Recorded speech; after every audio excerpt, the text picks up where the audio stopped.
Good evening. Welcome to the Dugout. We're done with the ODI series, and our focus from here on will be on the T20I series. Of course, there's also the Women's World Cup that's happening. We'll look at that game on Wednesday as we build up to that big semi-final. But before we dive into looking at that T20I series, and today our conversation is going to revolve around what are the big things that we're looking forward to in this T20I series. What is it that India would be looking to achieve in this series ahead of the T20 World Cup, which isn't too far away from here on. But as I said, before we even dive into our main topic of discussion, there is not great news that came in from Australia early this morning with regards to Shreyas Iyer. It looked like an innocuous kind of a fall that he had in that final ODI, taking that catch. Many thought that it'll be just like rest for a week or so and he'll be fit and ready to go, but the details that are emerging now aren't that rosy. In fact, it's going to be a prolonged return, and even now his situation seems to be rather grave, with his family expected to be flying to Australia. They've applied for a visa, and his parents are going to be flying in there to be by his side, which in itself tells you that it's not as straightforward as we all thought it would be initially. So Harshit has done some research, medical research onto the matter. Can you apprise us with what seems to be his condition? So the thing is, again, we all saw him clutch his left rib. It turns out you've got the spleen over there. It's part of the abdomen, and that thing basically, he faced a rupture over there. That split open, and that's never a good sign. The technical word being used is just basically means, and that's where the spleen is, the image on the screen, and it holds a lot of blood. This is where all the blood is stored. It acts as a blood filter as well. So he had a rupture over there, and why he was immediately taken to the hospital was because so critical is it that it needs to be taken care of immediately, and the blood flow had to be stopped. The blood flow was immense in his case, and the blood flow had to be stopped. That's why he was taken to the hospital. Indians would very well know about this because 1992 Amitabh Bachchan scare that we've all sort of grown up hearing about. He also suffered a spleen injury only during was it spleen or was it liver? I had heard it was liver. I don't so know. it's just above the liver, not the spleen. So what injury was that? That was also a spleen injury. Not liver. Not liver. That was also a spleen injury. I remember as in listening to it. So the doc that I spoke with also a couple of other doctors as well that I've managed to pick up from, all said that it's a spleen injury, and have also sort of referenced it back to the 1992 Coolie injury that Amitabh Bachchan. Puneet is Sir Amitabh Bachchan. I remember it very well. But if you're telling us that, then that's not great news, because in Amitabh's case, I remember it was a life-threatening injury. The entire country was praying for his good health, and he was in hospital for very long. And what I know now, because that was a topic that the entire country debated for months and years to come, that actually impacted his long-term health. Yeah. So what has really happened, and Mr. Bachchan is quite often mentioned, is that his digestive system took such a toll that he could only eat very limited amount of food. So even till today, he can barely, he can't have any spices. He's only, his diet has to be monitored, every little thing. Now for an actor, he could still go ahead and do that. For an athlete who needs to have a certain kind of diet to be physically fit, I don't know whether, again, I don't want to get ahead of myself. We don't know exactly what the nature of the injuries, but because you've spoken to doctors, and the doctors have given you kind of an indication that this reminds them of the Amitabh Bachchan injury, that to me, if the first time I hear that, it's not great news, because as I said, he's had long-term repercussions, long-term issues. He's had to live with, dare I say, a handicap in that sense. It's very concerning, because the same doc whose conversation I'm referring to right now also says that you need to be so careful that going forward he can't even have somebody give him a little knock or an elbow knock anywhere close to the rib, for that matter. So all of this sounds very scary to me. Extremely scary, because again, for an actor's life, for actors you can, because it's a lifestyle change per se, but here he's an athlete. He can't afford to have such adjustments that he can't have a knock close to his abdomen and all. There's so much. Hey, the man's had some issues. Let's say playing the short ball and all, whatever. These are. But just being in the field, agility gets affected. I don't know if he'll be able to then, if the extent of the injury is exactly the same, then would he be able to then put in all those dives as well that we expect a player as agile as him to do? I think it's a very critical period for him in terms of the recovery, and the recovery will have to be extremely strong. Otherwise, I did check with the docs as to, given the visuals and whatever BCCI statement that we've gotten till now, while it says that he's recovering well, but that recovery period is easily 2 to 3 months from now. No, that I think he can live with. I think nobody But will have an issue. How does he get 100%? Yeah, recovery? how does he come back after this is something I think it's a function of time. I mean, that's the thing. We're talking about him recovering well and being able to live with it, but that might be on a day-to-day basis. Career impact, we don't really know. I mean, we're talking about him not being able to be nudged on the side. As a batter playing cricket, you are faced with a barrage of short balls all the time, and he's someone who we know has had a bit of an issue with that regard, so gets targeted even more.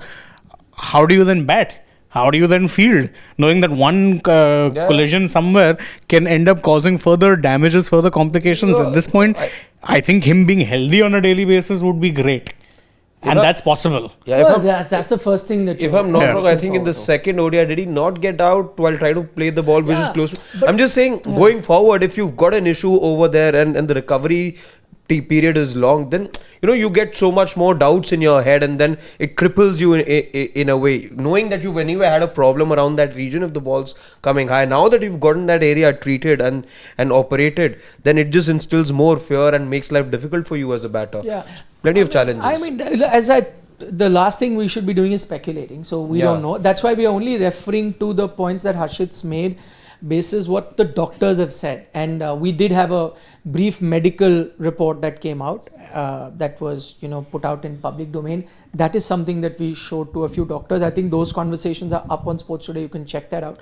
And doctors, having looked at that, have told us a few things which we're trying to mention now. And basis that, as I said, the first thing, of course, is for him to recover fully from here, to be leading a healthy life from here on. That's the first thing that you hope for in his family and everyone. In fact, the entire country would be hoping for that. Why just people close to him or his family? That's the first thing. From there on, can he have a career going forward? That will be another thing. But we've seen, bigger miracles happen. Like I remember the Rishabh Pant incident, and we were discussing something similar. That seemed like a horrendous injury, but what a comeback he's made, and he's come back, and we can only hope that it's quite similar for SHREYAS as well. And by the way, this is a freak injury. It's absolutely a freak injury. It's not even in terms of impact 1/10 of what actually Rishabh would have gone through, but it's such a freak injury that one fall, which didn't look good, I agree, has now put doubts about his future in cricket.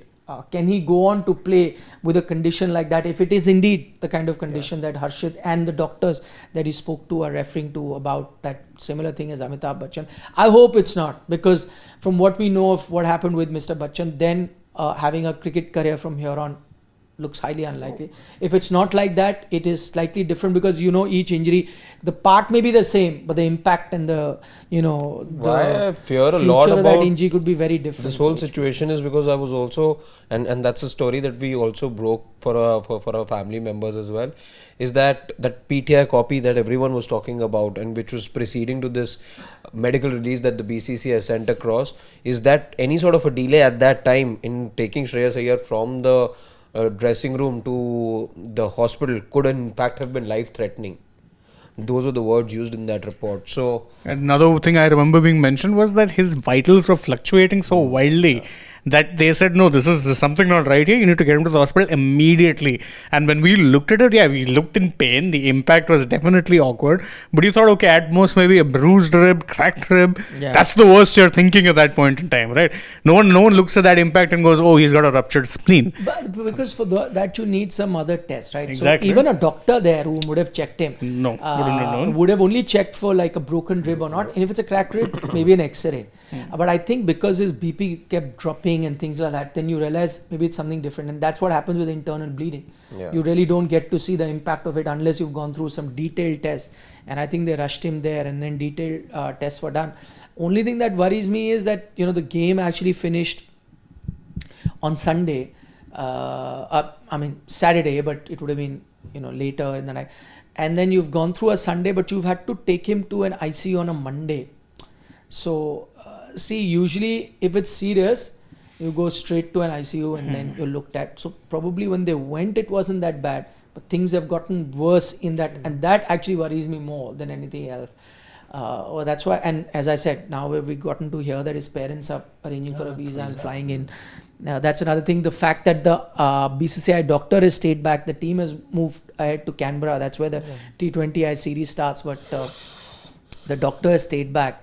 Tells you that, you know, isn't something that's just straightforward. So again, that's that. Keeping our fingers crossed, sending all the good wishes to SHREYAS IYER.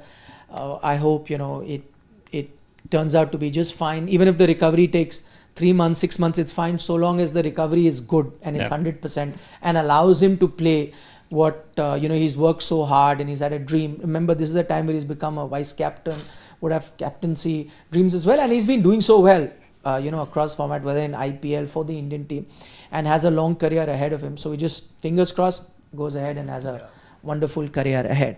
Okay, talking about looking ahead, we're going to be looking ahead at the T20I series. Firstly, I'm mighty excited by the prospect of, is it fair to say, the two best T20I sides in the world? Definitely the two best batting T20I sides in the world. These are two teams who do not hesitate to hit long shots at all.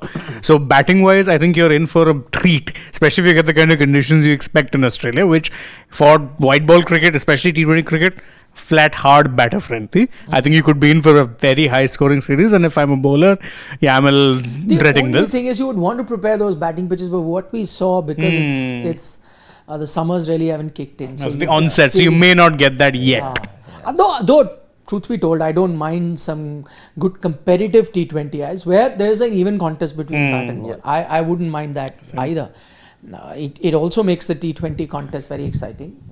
So that's the thing that we're looking forward to. I guess the debate in cricketing circles the last few years has been, I think it's India, Australia, South Africa, like the three teams that seem to be ahead of the others. I'm not putting England in there because they've not really had those kind of performances T20I, like especially India, Australia. So it'll kind of tell you what the pecking order is when it comes to the world of T20I cricket.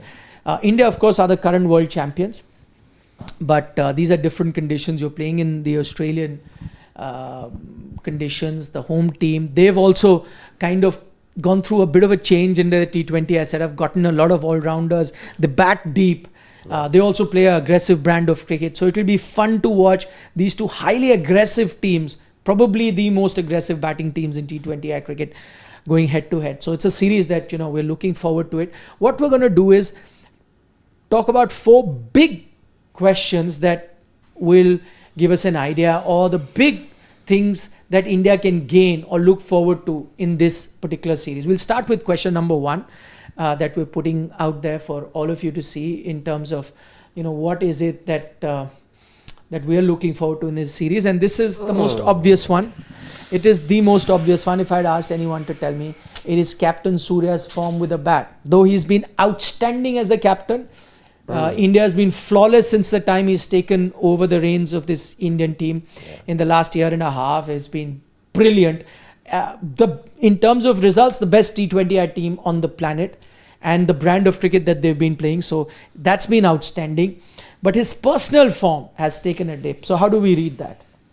Well, there's only one way of reading the numbers that I see on the screen. And those are as big and as revealing, as telling as they get. 12 matches this year, only 100 runs. These are the kind of runs you expect him to score in one match.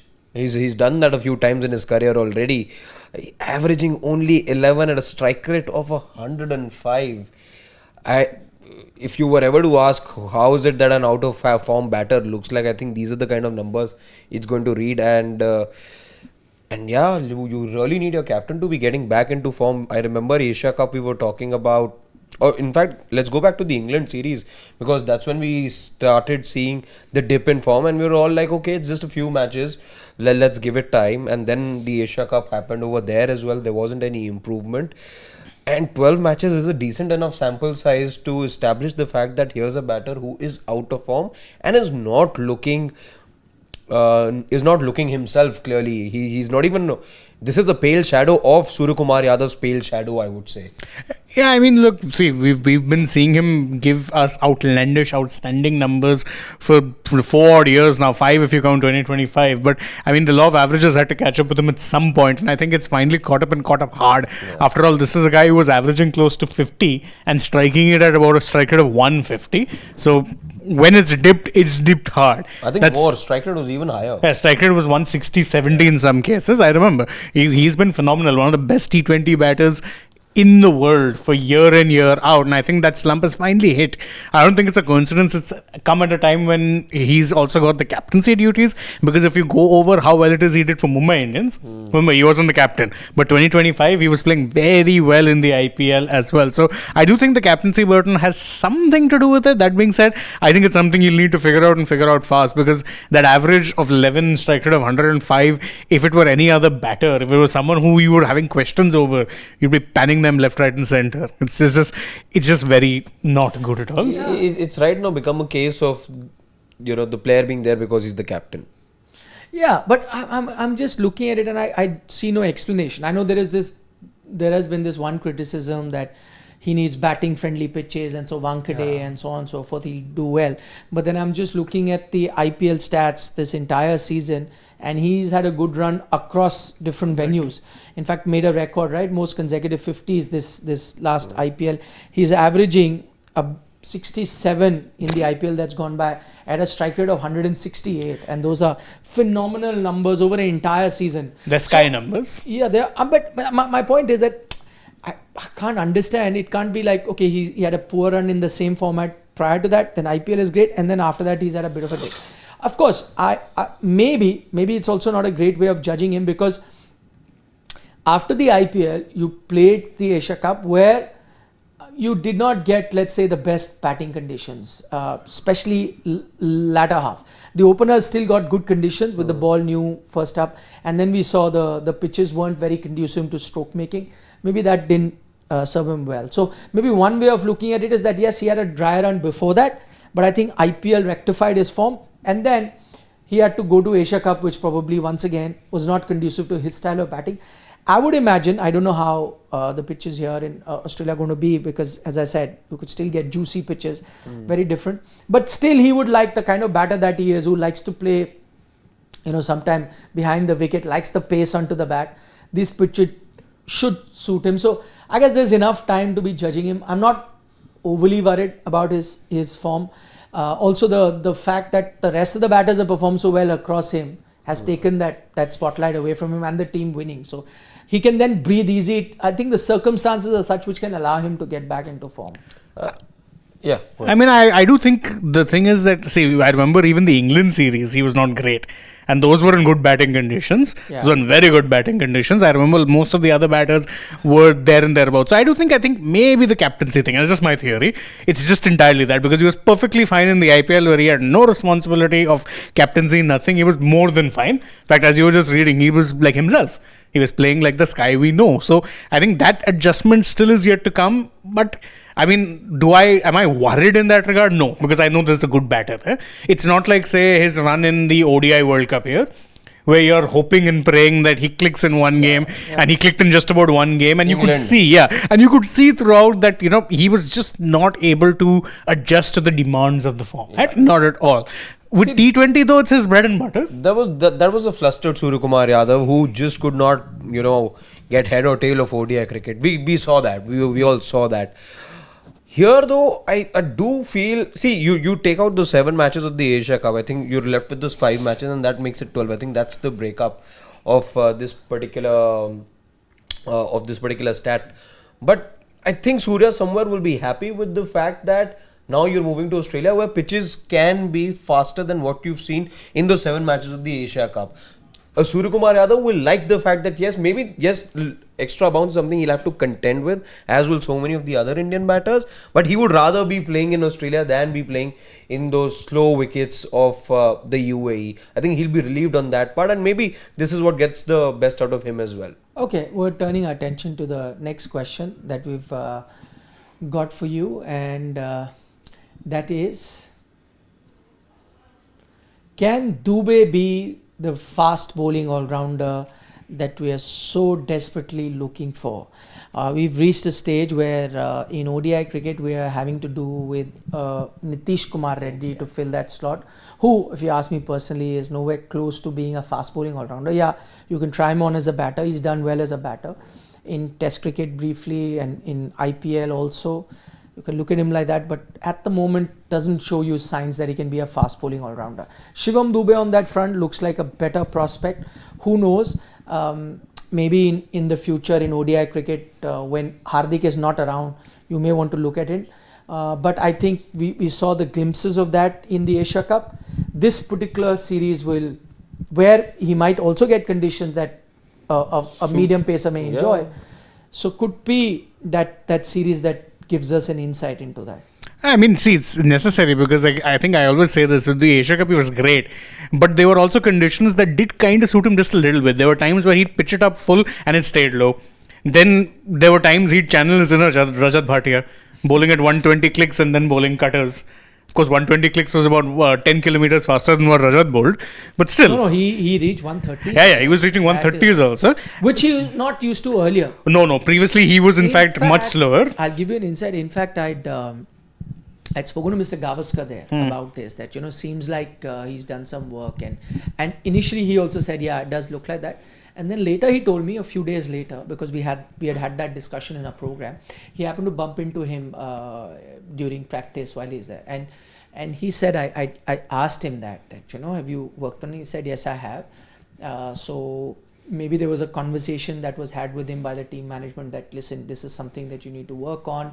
As is, you've seen this particular management really obsessed with multi-dimensional players. So I think they had this conversation saying that, listen, there is a potential there, but you're treating it as just another added thing, but your focus has always been batting, which is all right, continue to do that, but maybe you have the physique and the ability to become a fast bowling all-rounder. So he said he worked on it on the side as well, so must have been working with a few bowling coaches or whatever. I'm saying not when he's with the Indian team, even beyond, but when he's in Mumbai, doing his own practice session.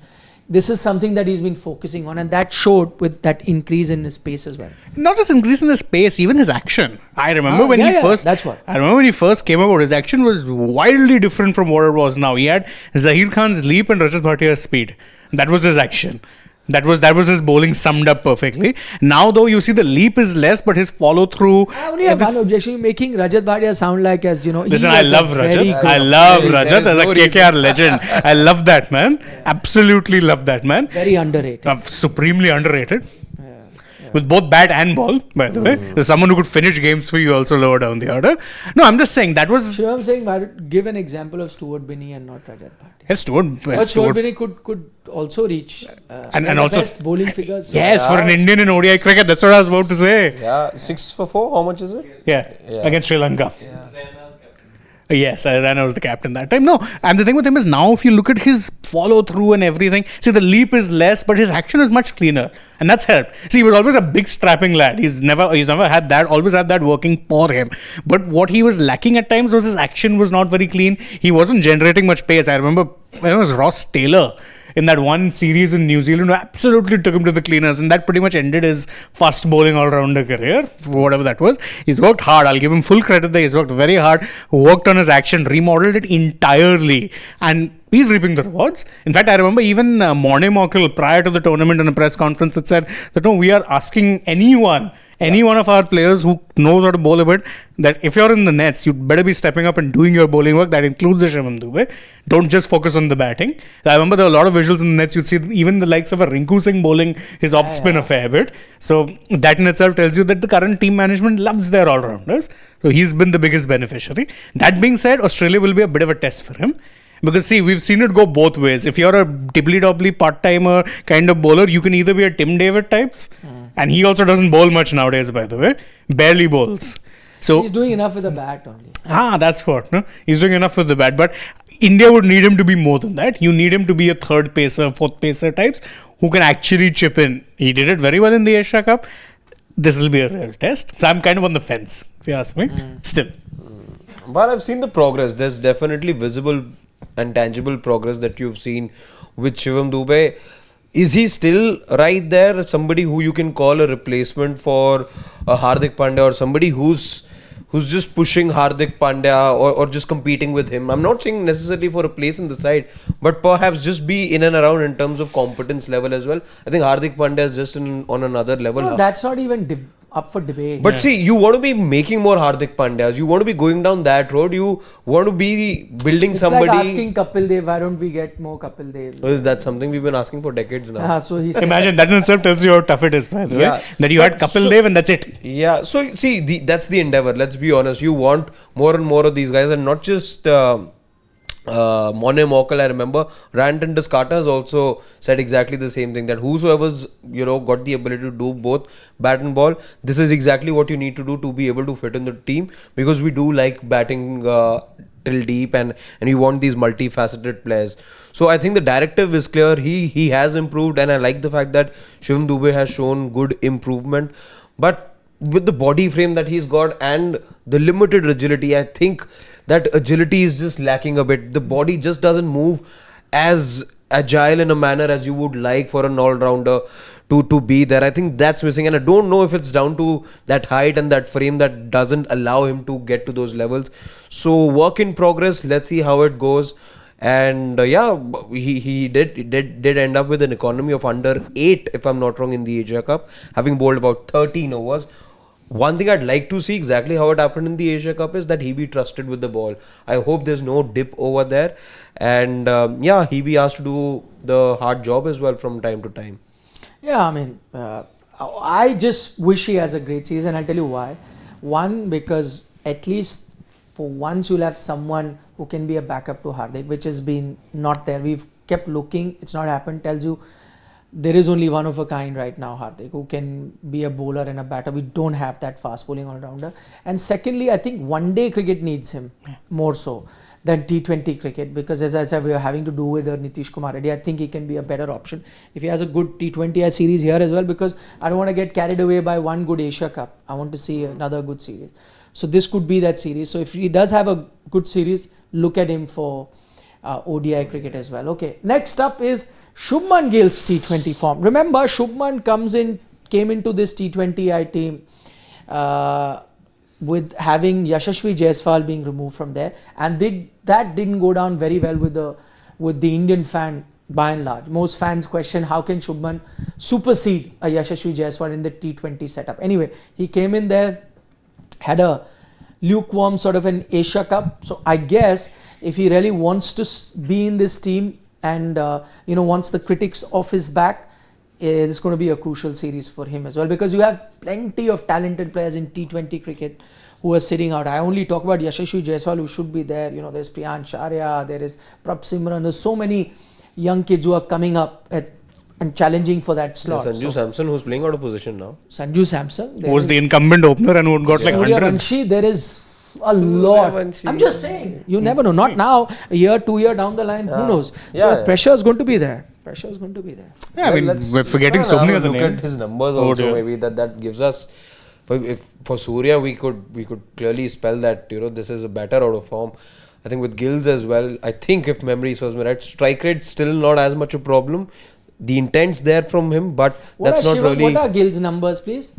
But that's not really translated into much in terms of the numbers, what you will require and what you do require from somebody opening the innings for India. Look at that, 7 matches that Shubman Gill's had in this calendar year, just 127 runs. So that's 27 more than Surya, but having played less matches, average of 21, also not great. Strike rate of 151. I think he's meeting that requirement that the team has of showing intent. It's reflective in the strike rate. but none of the other columns make any sort of justification for somebody who's played 7 matches. I'm not going to look at the average. I think Gill will have a very different role in this T20 team compared to the role that he has in ODI and Test match cricket. Because everyone here is going to be a dasher, and I think he's bought into that. We saw glimpses of that in Asia Cup.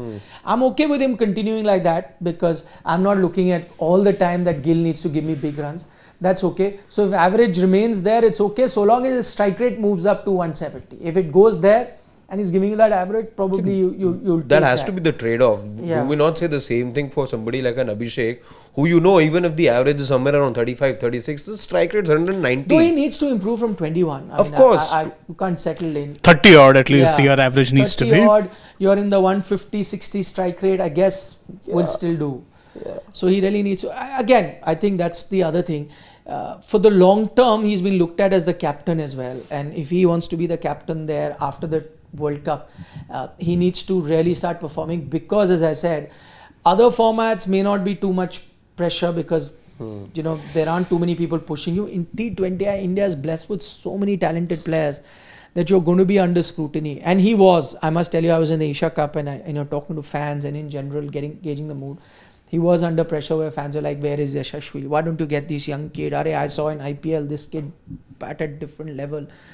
And so, and the other thing is that you're batting with Abhishek, who's just setting the bar so high that no matter what you do, you'll be judged compared to him. There is reason for that animosity to be there about Yashashvi being thrown out of the system for no fault of his.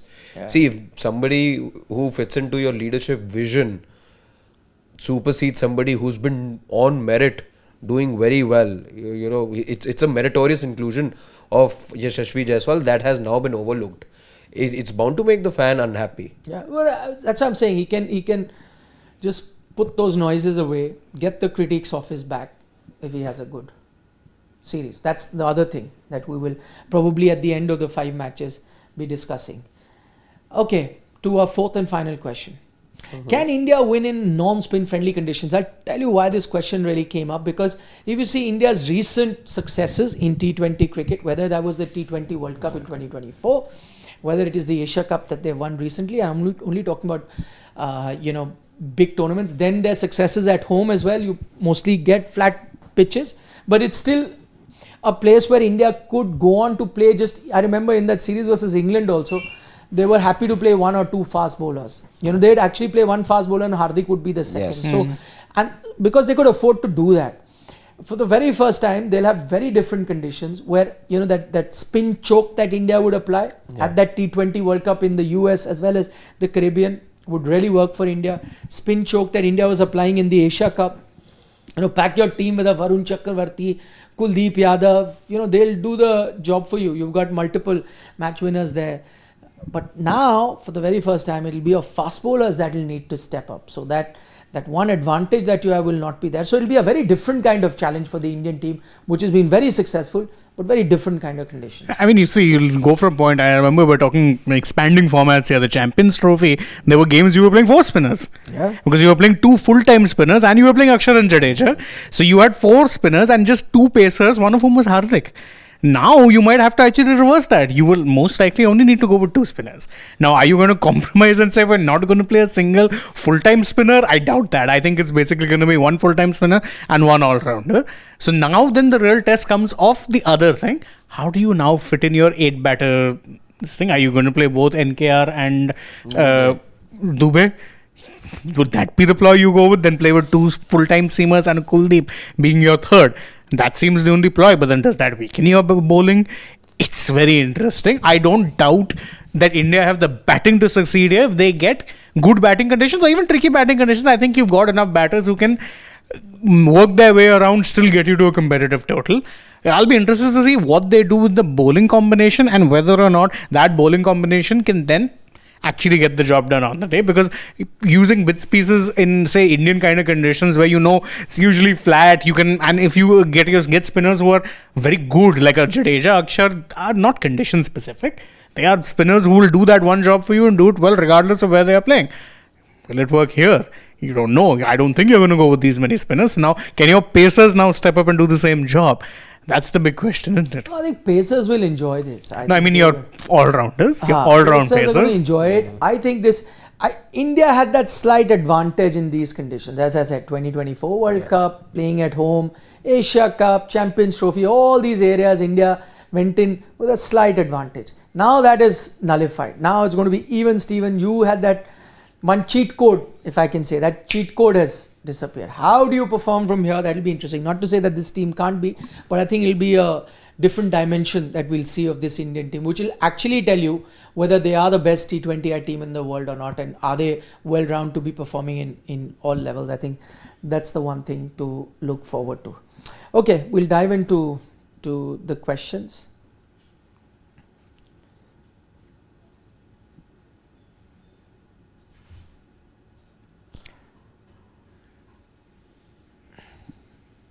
Okay, Pushpa Vathi. Nikhil, why are you against batting depth in 50 over cricket? Really, have you forgotten how India won the ICC event? Remember, batting, he means Depth, not depth. debt. Yeah. I was just wondering, batting depth will be a Big problem. big problem. And 6 bowling options must have happened in 2023 final. Why KL Virat played slow? I didn't get the second. You're saying that basically why you need more batting depth is because in the final, why these guys played a little slow is because they knew if they lost another 2 wickets, you didn't have much depth. No, I don't think that's true. No, but India, if you remember, against Australia were also in the league game. No, then you had 8. Then you had 8 batters. Yeah, Shardul was playing Yeah.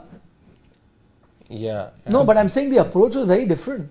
because they had 8 batters. No, No, it is because of the pitch that you were playing in. that's also true. Spinner friendly kind. If you were playing in that similar scenario, you would have. See, it's not that Virat and KL weren't looking for boundary. I don't think it was conducive enough for them. The only way they could get boundaries is like totally attack. Again, I'd love to know the data as to how often has number 8 really worked for you in that sense. So I'm not against batting depth. I said that you can have batting till number 8, but not at the cost of compromising your bowling. True. That's what I'm saying. If you got to remember that batting at number 8 might be utilized twice or thrice out of 10 times, but your wicket taking bowler will be utilized 10 out of 10 times. He's going to bowl the 10 overs.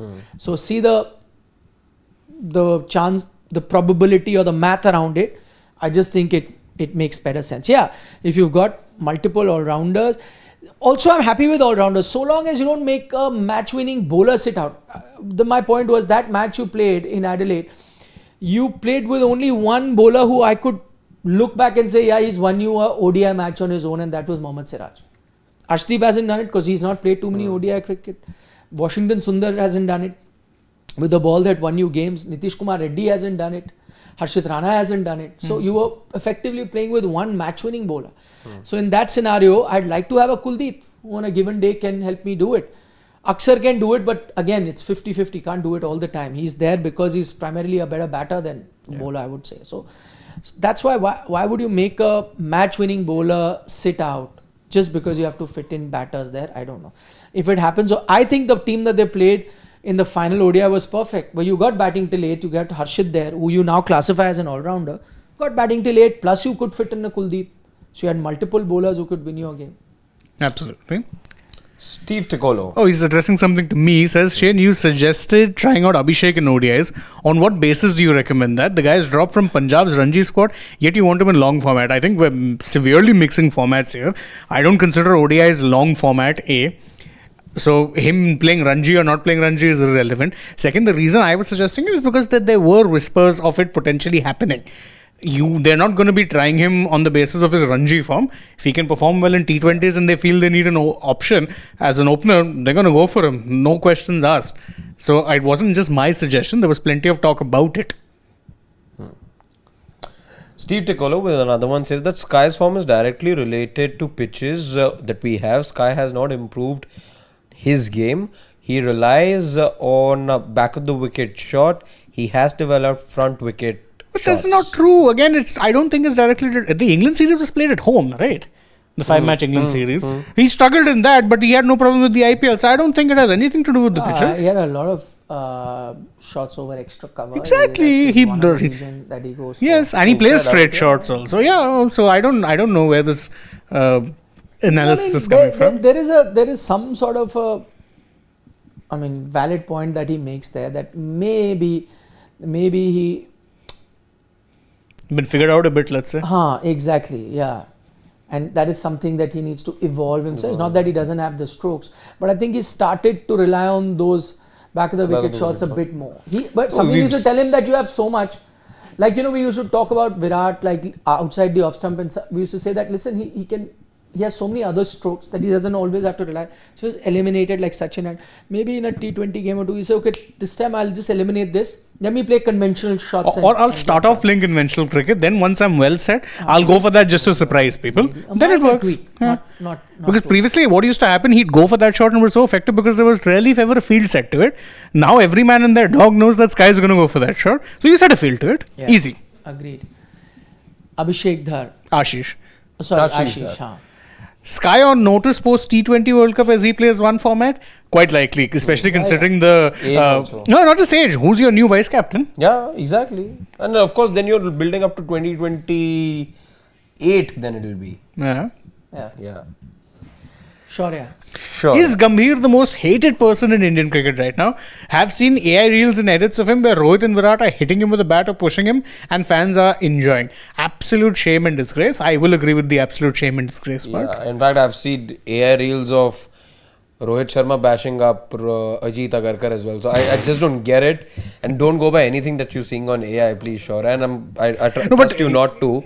Yeah, I don't think he's confusing it with AI. He's saying the fact that exists shows that, that there is an innate hatred or some sort of... I think, a lot of it is down to just the very trolly nature of the fan base era we live in now, where pretty much everything just becomes about hot takes and ooh-ha, I'll try being funny. But... I do think he's unpopular and not everything is his fault. People seem to believe that he's treating Indian cricket as some coterie of his. I don't think that's the case. He wants to do what's best for getting results for India. If his way contradicts yours or mine, that doesn't mean you question his intent. You can question the methods, but let's not question intent. I think we're going a little far there. One thing we know about the man is, again, I think he's a thorough team guy. See, I think what has happened is, and there's no harm in agreeing to that, is that he probably would have been looking for a ODI team going forward without Rohit and Virat. There is a quite high chance of that happening. Again, how we're seeing it is different. I'm sure within our fraternity itself, and I'm including all fans, opinion would have been divided. There were many who were saying that, okay, now T20's team is doing so well, continue. Then there are those who are big fans of that. So obviously there will be a section that will start hating him for that. Like, for example, I also believe that, no, you should continue with Rohit and Virat, which is my thinking, very contrary to what maybe a Gautam would be thinking. Maybe he wants to go ahead with a youngest team with Gill as captain. Fair enough. But I will not start hating him for that, right? I disagree with him and I would not do it. But as I said, at the end of the day, it's just as Shane mentions, the ways of doing things is differently. At the end of the goal is the same. He also wants to succeed. He wants the Indian team to do well. So do I. So do everyone who's watching us. They're Indian fans. It's just that our lookout is different. So I think he gets it also because he seemed to be targeting two of the most popular cricketers in India. So I guess it comes with the territory. Yeah, anything that goes against them will be perceived as a personal attack per se. While it's not. It's all done in interest of the team. It's nothing against Rohit that he may have, nothing against Virat. But because he may be looking at a team which is without them, then how is it that any fan's going to take that? I mean, I understand the fans' point of view. Yeah, but you also have to look at the coach's point of view and say that the coach's job is not to please fan bases. Yeah. It is to plan for the future also. Yeah. And one of the ways you plan for the future is to have transition plans and have contingency plans in case you reach a point where you realize, oh, okay, I might have been looking at Rohit Virat, but suddenly they're not playing well. Yeah. What then? Or I was looking at them and suddenly their form has dropped off. Or then you realize, see, you have to be flexible both ways. You can't just, as I always said, it's not just a case of, oh, we'll make Ambati Raidu our number 4. And then he has one poor series, you've dropped him, you are left with egg on your face because you made a public declaration. Why make a public declaration? At the end of the day, his job is not to please fans. His job is to win matches for India. Yeah. It's that simple. Ashish Dhar with an interesting one says that was Unmukh Chand out of favor because of that one lead delivery. Oh, I loved that ball. Oh my God. Start of the season with that. Yeah, but he didn't help his cause because it's not just out of favor there. He at various levels he was out of favor. Yeah, he was underperforming in the domestic level. It wasn't just IPL. US cricket there also he was. I mean, he was drafted into US cricket with the sole intent of playing the T20 World Cup. Then got dropped from the squad just before the T20 World Cup. The joke writes itself. Yeah. Ashish Dhar with another one. This time he says Ajit Gill as an ODI captain under review options. I don't think you have options. I don't think he'll be under review so soon. But yeah, as Ajit Agarkar mentioned in that press conference, even they want to be looking at Shubman, how good he does as a captain. And you can't be deciding now. I think the best time to decide that will be once this whole season of ODI cricket is over. I think before the IPL you can think about it, and then before the next ODI maybe, go a different route. There's still enough time for that World Cup. True. Or go back to the tried and Why tested not? route. I said at that time that if I imagine, I said it, if Rohit Sharma makes it to the 2027 World Cup, I'm not saying he does, but as I said, why just he? Nobody has made it to that 2027 World Cup. That includes a KL Rahul, a SHREYAS, IYER, a Shubman Gill, everyone. Nobody is guaranteed a spot, right? They'll all be looked at. And similarly, maybe not Rohit and Virat, fine. But let's say they have whatever 2024 ODIs are good enough and they make the squad. Imagine going into the World Cup and not having the best guy as captain and not utilizing that skill. As we saw in this series, Shubman still work in progress as captain. Yeah. And you were playing a World Cup where you need the best captain to be marshalling through. Why not an idea of having him as captain? I mean, and he's still showing that he's very actively captaining the side. Remember that Harshit Rana thing? Hey, slip laga. He puts a slip and he gets to my make point it. is those things still will have minor impact. See, if you're not the captain, I can chip in once in a while. But predominantly it'll be the captain who'll run the game. So True. if I have that captain who can run the game for me, why will I not give him that responsibility? I should. And in You're fact, underutilizing a talent that you have is my point. and I remember Virat did the same thing with MS. When Virat first took over, he let MS set fields. Of course, he was the keeper also, so that really helps a lot. But I remember for the first couple of years of Virat's captaincy, India's reviewing was very good. It's not a coincidence, it's because you had Dhoni behind the stumps. DRS truly Dhoni was review always system. Dhoni review system. It's no coincidence. I always used to say, people say, no, why is Kohli's reviewing so bad in RCB? I'm like, because he didn't have Dhoni behind the stumps over there, Baba. Simple as. Dhoni made the difference. So he did that and he gave that respect. I think Gill can do the same thing. He's still very much a work in progress as a captain. In fact, I dare say Kohli was less of a work in progress when he took over white ball captaincy, because he had already been doing test captaincy for a couple of years by that point in time. More than a couple of years. Actually, 2014 he took over. 2017 was the Champions Trophy. So nearly more than 2 years. So no harm with that. And in a worst case, hey, you've got him right there. Why not? Absolute worst case. Sure, go for it. Mikey King says, hoping SHREYAS IYER recovers in 4 months. He has a lot more left in his career. Helping India win the 2027 World Cup. Things To look at. Okay, he says what things that he is looking at in the ODI series. AP or... So that we'll answer tomorrow when we're making the playing 11. We'll be making the 11 tomorrow. We'll try and answer that. But completely agree with your SHREYAS IYER thing. Fingers crossed Agreed. for him. You need him. Absolutely. Yeah. Pranit Datta. India did win the T20 series in South Africa where Sanju scored hundreds. Yeah. Tilak played crucial knocks. I think this team can win anywhere. I agree, Pranit. But I'll tell you one thing. What conditions you got in South Africa, what you're going to get in Australia, very different. Hey, you got- South Africa in white ball cricket, belters. Yeah. Belters in ODI cricket, 400 odd runs. On a regular basis. On a regular basis, exactly. You get absolute belters there now. Yeah, we always go back 434, 438, But 20 run after shot. that, now, recently, all white ball matches. Also very high scoring. SA20 now, right? And we birds figured out you need entertainment, and entertainment comes with these flat tracks. True.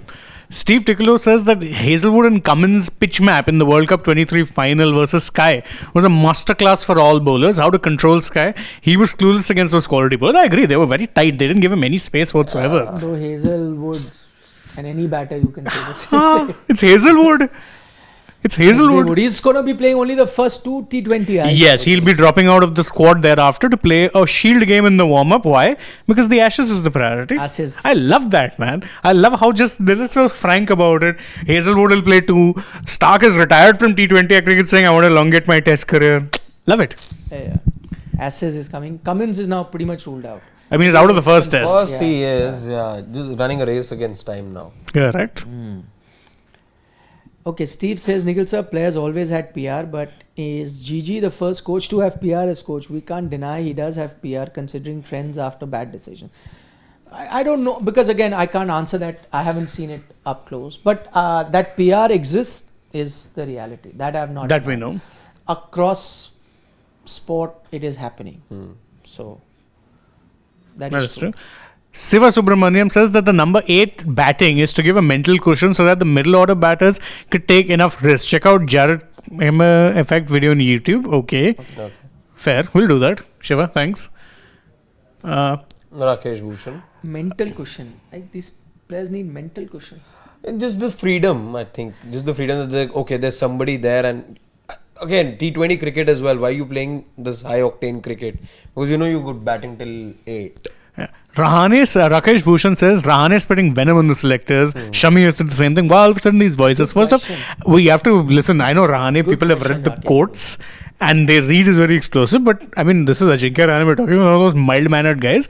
Yeah, what he's saying is biting. But he's not spitting venom. He's been saying this for, I think, more than a year plus now. It's just, I think, now with this particular, let's say, selection committee consistently being in the news, I think it's becoming more of a case of people saying, oh, he's taking digs at Agarkar. That's not true. Rani has been saying for 2 years now that there was no clarity to me being dropped. But there is, see, I feel that if one person says it now, it just opens the floodgates. It gives others the opportunity. See, I think Shami started it. Karun Nair has said it That's today. what I'm saying. Yeah. Shami started it. And then Karun Nair said it. There's Ajinkya Rahane who said it. So what happens is you get that confidence. I'm sure a lot of people are upset with what's happening. And I have often said that you can have anyone as selector. It is the most thankless job and you will never be able to make everyone happy. There will be a lot of people who will be upset. It is a done thing. I can go back into years having covered this, Indian cricket, different selectors. I have not found one selector that was loved by one and all. No, it never happens. It is, Not so possible. it will happen. But this speaking in public usually comes when one says it, then he's like, yeah, this is exactly what I feel. I'll say it 2, 3, 4. Yeah. And that's why it's come out. Absolutely agree. Okay, last few questions before we wind up. We've got Dev Pratap Singh Chauhan says, Nikhil bhai, God bless IYER, Gill, Abhishek duo, ideal level in the IPL winning combo like Kohli and Salt. Who is better all format player, Gill or Brooks? Ooh, Australian bowling is weak than India batting at par. I'll go with Gill in the Gill because I want to see Brooks do well in spin friendly conditions. I know he got runs in Pakistan. That was like, No, everyone gets runs in Pakistan. no, that was It's all flat. right. This Pakistan now finally you started to get those spin friendly conditions, so he needs to do a lot more for me to be convinced. I think Gill edges it. Yeah, He edges it versus yeah, he Brooks. does.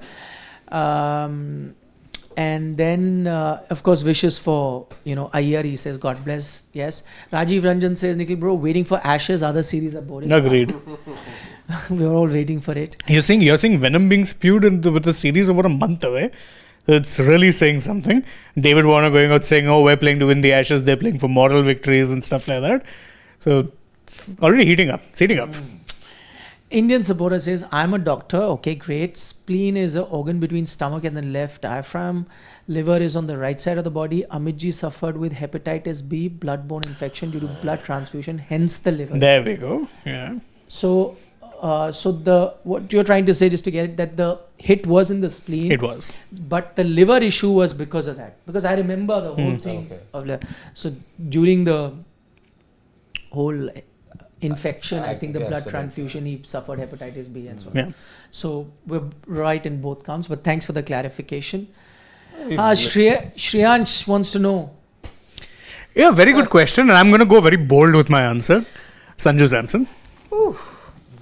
I just have a feeling. I don't know why. I could be entirely wrong. And we can revisit this in a few months' time when it comes down to it. I just have a feeling Sanju Samson will be that You have the person. funds to get him. If you release Venkatesh Iyer, yes. KL ko, why would DC want to trade him? There's a reason RR are looking to trade Sanju is because Sanju himself has made it clear. That rumor is just entirely wrong. I mean, considering who our new head coach is, yeah. could not be out of the. Oh my God, I'll have to cheer for KL Rahul. Okay, breathe, Shane, breathe. It's all right. He's been a good batter in recent times. Of course, I've said I didn't need him to need the season to prove that. I was very convinced at the time that he was signed for DC. Good deal. You're guaranteed a certain number of 400, 450 runs. Guaranteed. Okay, on that note, we're going to take your leave. Thank you. Okay, we'll take last comment because he had highlighted that Priyanshu on Rajat Bhatia.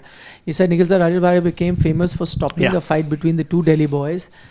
Hazel God versus Abhishek was the battle to watch out, but sadly Hazelwood would play only first 2 matches. Yes. Your series prediction. I'll do that tomorrow, Priyanshu. We'll do the predictions tomorrow.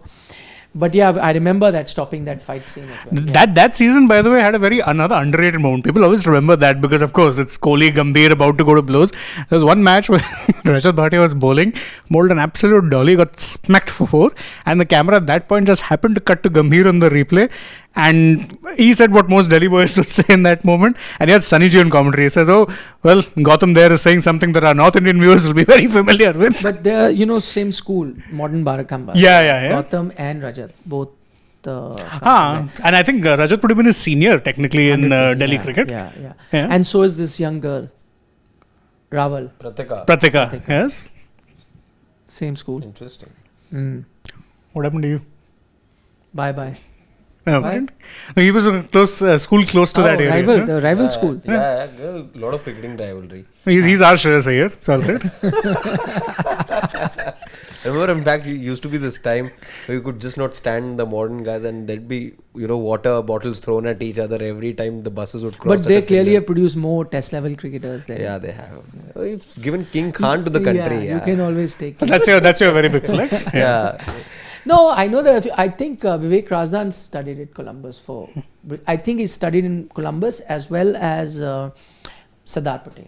Oh. Both, I think. Just you could check that, but as far as I know, he did. So at least I can think of one test cricketer coming from Columbus. Exactly. Okay, you guys take care. Bye. Have a good evening. We'll see you tomorrow where we preview the first T20I. We'll try and make the best 11 as well as have our predictions as well. Look forward to your company then. Bye. Take care.